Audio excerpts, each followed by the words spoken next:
ఈ సీజన్‌లో ఆరెంజెస్‌కైతే అస్సలు కొరత ఉండదు. చాలా ఎక్కువగా ఉంటాయి. చూడండి ఈ చెట్టు ఎంత బాగా కాసిందో.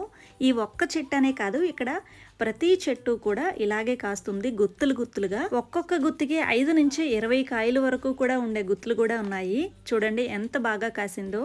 అయితే ఎన్ని కాసినా కూడా వీళ్ళైతే మార్కెట్‌కైతే అమ్మరనమాట. వీళ్ళు కొంచెం తినటానికి ఉంచుకొని మిగిలిన పళ్ళన్నింటినీ కూడా ఫ్యాక్టరీకి తీసుకెళ్లి జ్యూస్‌ని తయారు చేసుకొని సంవత్సరం పాటు నిల్వ ఉంచుకుంటారు. ఇవి అప్పుడప్పుడు కూడా తాగుతూ ఉంటారనమాట. వాటర్‌లో డైల్యూట్ చేసుకొని. ఇక్కడ బయట మార్కెట్‌లో కూడా ఆ జ్యూస్ డైరెక్ట్‌గా దొరుకుతుంది ఏ సీజన్‌లో అయినా. ఓన్లీ ఆరెంజెస్ అనే కాదు సీజన్‌లో పండే యాపిల్స్‌ని కూడా వీళ్ళు ఇలాగే జ్యూస్‌ని ప్రిపేర్ చేసుకొని సంవత్సరాల పాటు స్టోర్ చేసుకుంటారు. దీని తొక్క అయితే చాలా దలసరిగా ఉంటుంది కానీ లోపల పండు మాత్రం చాలా జ్యూసీగా ఉంటుంది. మాక్సిమం పళ్ళన్నీ కూడా తీయగానే ఉంటాయి. ఎక్కడో ఒక్కొక్క చెట్టు మాత్రం కొంచెం పుల్లగా అనిపిస్తూ ఉంటాయి. నాకైతే ఈ సంవత్సరం తినే ప్రతి పండు కూడా చాలా తీయగానే అనిపించింది. నచ్చితే లైక్ చేయండి. Thank you for watching.